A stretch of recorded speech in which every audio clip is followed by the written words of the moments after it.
Hi, I'm Matt Hebert. We are here at OCon 5. This is Omaha's very own Comic-Con. This is their 5th year. I've been attending this Comic-Con since the very first year. It's the first con I ever went to sell some books that I wrote, a sci-fi series called the Surface series, and now a children's chapter book called Dragons Are Meant to Fly. And throughout that experience, throughout these years, I've met a number of very talented people, local people, a lot of artists I've collaborated with.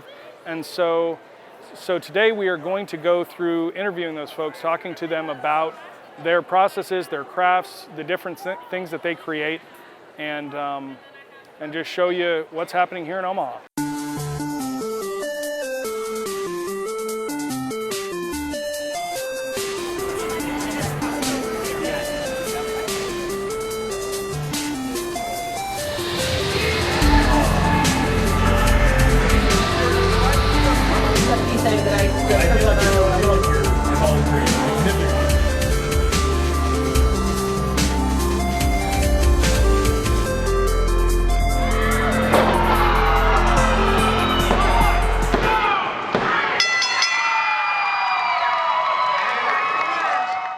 Our next guest is Holly Gage. Holly, welcome. Thank you, Matt. So you are here as an exhibitor this year. What is the type of booth you have? I'm actually here on behalf of the Renaissance Festival of Nebraska and Midwest Pirate Fest. They're the two sister events that the production company that I work for, which is Bootstrap Productions, puts together. And cool. The Renaissance Festival, we just completed our 11th season at the Bellevue Berry Ranch. Wow. And then we have Pirate Fest coming up in August. So very cool. I think it's about our 8th or 9th year of Pirate Fest. Okay. Now, previous years I've seen you here at OCon with an actual vendor's table selling, was it jewelry? Jewelry, costume accessories, things of that nature, because that's how I actually got connected to the Renaissance Festival production bit in the first place. As I started out as a maker, as a crafter, as a vendor, and after one particularly terrible season with a previous production team, I sent a strongly worded email that had about 40 bullet points about what could be better, and they said, "Welcome to the team." So there's your warning, don't complain, because they'll give you a job. And so now I've been doing that ever since, so probably about 13 or 14 years with the production team. Okay. So some people that cosplay or even just I mean, when you're dressed in Renaissance garb or pirate garb, do you refer to that as cosplay? We refer to it as garb usually, because that's typically what you see in the Renaissance and reenactment community. And it's your clothing, although historically the term costume refers to any clothing being worn by someone. So it's kind of funny that we have since kind of divided all these terms into separate categories, but... Okay. So then not everybody is, I used this term earlier, purist, in that they have to make everything themselves, obviously, because you have made stuff that other people can then just purchase. Oh, yeah. No, everybody has different skill sets, and everybody has to manage their time, too. And there are people who are brilliant actors, but they aren't costumers. They don't sew, and so they might be part of our cast at one of the festivals. They put together a great costume. Some of it could be things they find, that they purchase. And it's a little bit of assembly and a little bit of making, and those things all come together. So yeah, you look for the people that do the best at what they do, and you try to amplify that. No, that's very true. I've found that as an author, collaborating with at least 3 artists here at this show, that they all have, even as artists, they each have their own little niche and something that's a good fit with the different works I'm doing. But you bring up a good point. A difference in a Ren Fair, a pirate festival that's different than Comic-Con is that while there's a ton of people here in costumes, a lot of them do try to stay in character, they're not performing like the people at one of your events. Right. Well, and that's where we get into, we have a lot of terminology. Like, of course, you have a cast member, and typically they're going to be in character the whole time that they're walking around, because it's not any different than if you went to Disney or some theme park. You don't want Cinderella to suddenly be like, "Oh my gosh, I got a rock in my shoe. This is really terrible," or whatever. Did you guys see that game last night? No, you don't want that. So our cast tries to stay in character. Then we have performers who are usually acts that we hire, and they have their shtick that they do, and they're on stage. Most of them, although some of them do, most of them don't have a real like a character or persona. And so if they're walking around the festival grounds between shows or between sets, they don't necessarily have a persona that they carry with them. And then we have our patrons, is what we call them affectionately, people who just love the era. They dress up in their costumes. The festival might be the only place they have a chance to show them off. Yeah. That people won't be like, well, you're not really going to go down to the grocery store. I mean, I have. Yeah. You become people of Walmart or whatever. Yeah. Like, look at what are they wearing? But yeah. Well, but you can pull it off. I just do me, and the rest of the world can like it or not. But okay. So then, how do you know, besides knowing the people individually, who is breaking character and who's just a patron walking around? So who's the staying character police? Is that you? Well, technically, it is me, because among my other duties, I'm the volunteer cast director for both festivals. And this year we had a cast of about 80 people at the Renaissance Festival. People have to understand, folks don't just show up the day of the event in a costume and oh, okay. We work throughout the year. We have cast development meetings. We come up with whatever the storyline or plot is going to be for that event. Okay. And work on doing improv exercises, because it's not scripted. It's not like being on a stage play where everyone's like, okay, this is what's my cue, here's my line, because they're also in the business of engaging people from the public. So someone might come at you with something, you're like, oh, well then, goodness me, And so we do a lot of work outside of the festival to make sure that everybody kind of looks right and feels comfortable with their character. It's kind of like, what would my character do all the time? Okay. So yeah, most of those people are really dedicated to being in that character, and our cast is probably 99% volunteer. So nobody is there like getting a paycheck. They have to be passionate about what they're doing. Okay, great. Well, I can tell that you're very passionate about what you're talking about, and Holly and I could talk forever and ever and ever. And I have. And no. And we have. So thank you so much. You're very welcome. Is there any information about the events that you can plug real quick? Actually, we have Facebook pages for both the Renaissance Festival of Nebraska and Midwest Pirate Fest. So I would encourage people to go like those. We post funny things. We do ticket giveaways. Sometimes we post historical information. And Pirate Fest is coming up the 24th and 25th of August. So okay, great. It's on the horizon. Yeah, right around the corner. Yes. Well, thanks very much, Holly. Yeah, thank you, Matt. Okay.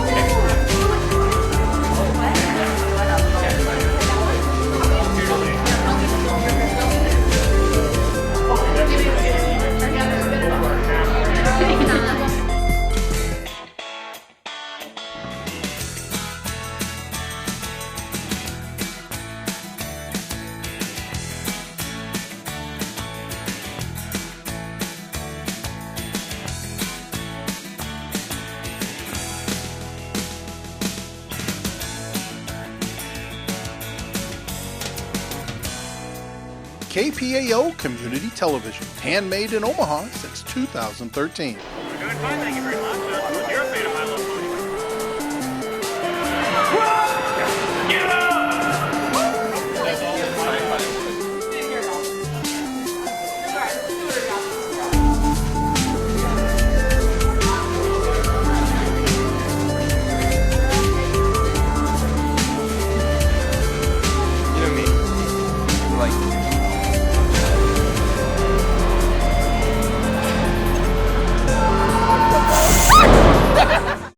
All right, our next guest is Justin Schiller Berg.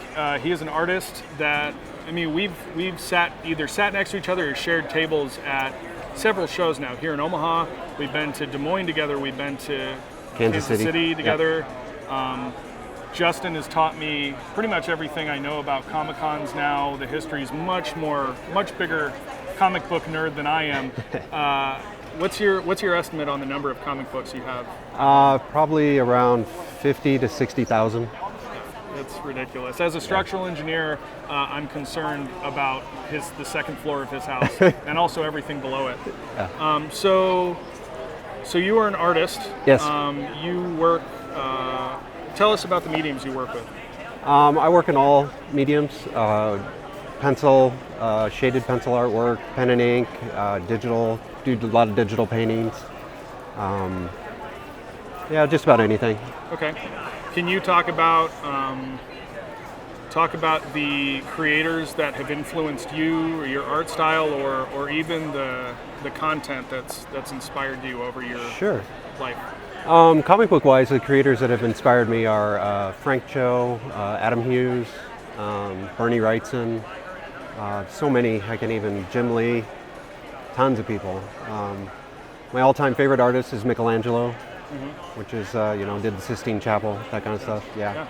I don't know. I like all sorts of art, any kind. It doesn't really matter. I love art. Okay. So the cool thing about Comic-Cons is that you get to meet those people. You've sat with Adam Hughes before. Yes. Who's one of your heroes. Yep. So for me, Omaha was the first show I ever went to. Omaha, this is Comic-Con's 5th year, Yep. But you've been going to Comic-Cons for how many years? Oh, my first Comic-Con was back in 1997, I think it was. So. So over 20 years. Over 20 years, yeah. You've been collecting comic books, that doesn't explain. Can you describe some of the bigger books that you have, other things that people could find that have the interest that you do that they can find at Comic-Con besides a comic book? Well, I don't know. It just depends what you're into. There's so many different things out there that the medium is so vast that it's kind of hard to narrow it down to just one thing. I tend to buy older comics since I'm a little older than most of these people here, and I like older style, on the anime stuff. I'm not really into that kind of stuff, but there's plenty of that around here too. Sure, so, for sure. There's lots of just about everything here. Okay. Yeah. What is, unless you're too embarrassed to say, what is the most you've ever spent on a book? The most I've ever spent on a comic book is probably around $150. Okay, that's not as ridiculous as I thought. Yeah. All right, so I take that back. It's $200. $200. So you've been around to a number of shows. What stands out, or what has stood out for you about Omaha compared to some of the others? It's more casual and calm. Like some of the bigger cities, like Kansas City or Minneapolis, Chicago. There's just so many people. It's so crowded. It's ridiculous. It's this is almost impractical. Yeah, it is, and this is a nice pace. There's a lot of people that come here, but not too many, and everybody's so nice. It's local. I live here, so it's great for that. Yeah. Okay, great. Well, we've been talking with Justin Schillerberg. Hey, appreciate your time. Absolutely. Thanks a lot.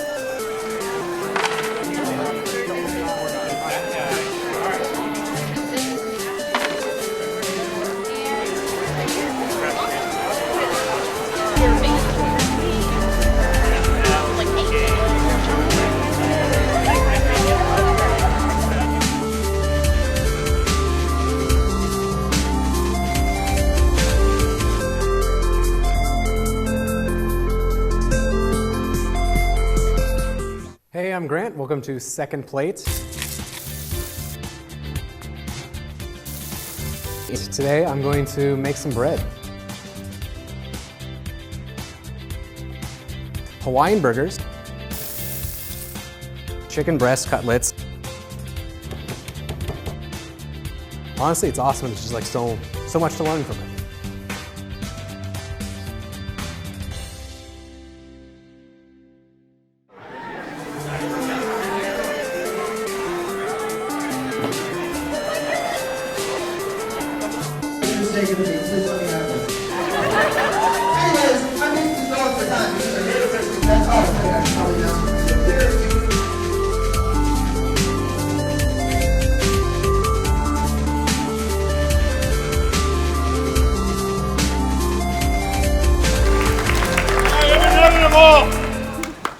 Our next guest is Joshua D Howell, a fellow author. Welcome. Thanks for having me. How's the show been so far? It's been great. Friday, this is great. We've had a good little crowd here, especially since, a lot of people are around still, going to work on Friday. So, yeah, it's been nice. It's been fun. Okay. So you are one of the only other authors that that we're having on the show. You want to talk a little bit about your books in general, the genre, and just kind of your process? Sure. Where things are going? Well, my current books I have on the table are the Fierce Saga. It's a trilogy of books plus a comic that I've been working on for the last 4 or 5 years. Just finished that up. It's all about Riley Harper. She's an FBI agent. Her partner goes missing, and the more she looks for him, the more crazy sci-fi stuff happens around her. So just finished that up earlier this year. We got all 3 books there, and then we put them together in a giant omnibus. And yeah, but I got other projects I'm finally able to start working on. And cool. Yeah. And it is giant. It's a super thick book. Yeah, you can hurt somebody with it. I have author envy. Great. So besides that, you also have. You want to talk about the audiobook and just that process? Oh, sure. I go to a lot of cons. I meet a lot of different people, and there was a continual request for an audiobook. And it's not the easiest thing to put together. I auditioned a lot of people. I had some people sign on, and then they just couldn't get it done. And so I had enough people ask me. I just reached out to our local university here, University of Omaha, and they have a sound booth there and let me use their setup, and we just kind of knocked it out. And so now we have that at the booth, and depending on how well it does, we might go back into the other ones. Okay, so that's book 1. Book 1, yep. Okay, very cool. So I met you here at this show, one of the previous years. Right. And what has your experience been beyond Comic-Con? Were you going to events before? Was this also your first? Because this was my first show ever. Yeah, no, I don't think this was my first one, but it was among them, yeah. I try to do stuff around the region. I'm from Omaha, so I try not to go out too far, but Chicago, Grand Island, Lincoln, Kansas City, those are kind of easy ones that I can jump in a car and take all my stuff. Anything further, you have to worry about flying, and books are heavy, and you're either shipping them or 4 suitcases of books on Southwest. So I do New York Comic-Con, and that's how we make that work. But so Comic-Con has always been something. It's your local con that you're obligated to support, but it's also a great group of people, and I've been loving it every year. Yeah. Okay. What about? I mean, you're talking about C2E2, right? Chicago. You're talking New York Comic-Con, Planet Comic-Con. Yep. What is it besides being here in town, being your backyard con? What about this show sticks out to you? Well, I grew up in Omaha, so I've seen all the different iterations of Comic-Cons that have come through here that have tried and failed. There was a different group that tried to do an Omaha Comic-Con at what was the Quest Center, I think is what it was called at the time. It's gone through so many names. Yeah. That got my hopes up, but it just wasn't well put together. And I know Matt, the person that puts this on, and he's got a lot of heart in him. He works really hard year round, and it's just nice to be able to see the people, every year that are local and that are from the region. And also, the appeal of smaller cons like this means that I get to meet and talk to more people instead of when you go to those bigger cons and they have bigger table prices and they have more people, you just feel like you constantly have to work. And if you're not working, you're wasting time. And so here, it's a smaller con, but that means you get to meet more people and chat and be a little more personable than normal. Awesome. Well, Josh, thanks so much. Appreciate your time. Joshua D Howell. That's me. This is great. Thank you so much. Appreciate it. I wouldn't want to be in that situation.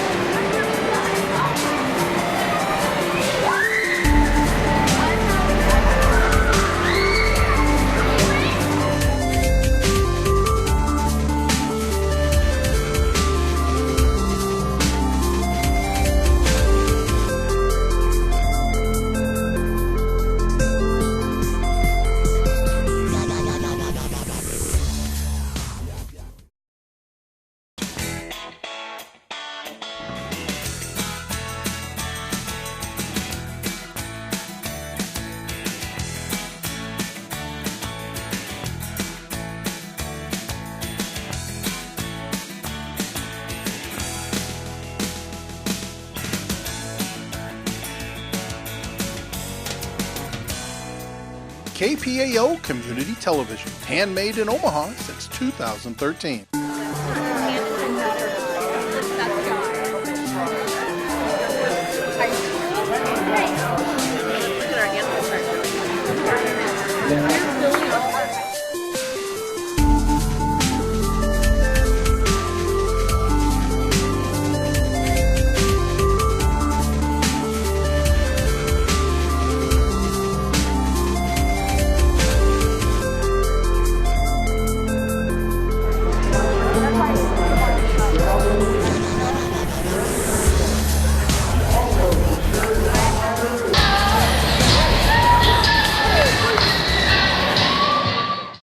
Okay, our next guest is Afton Palmer.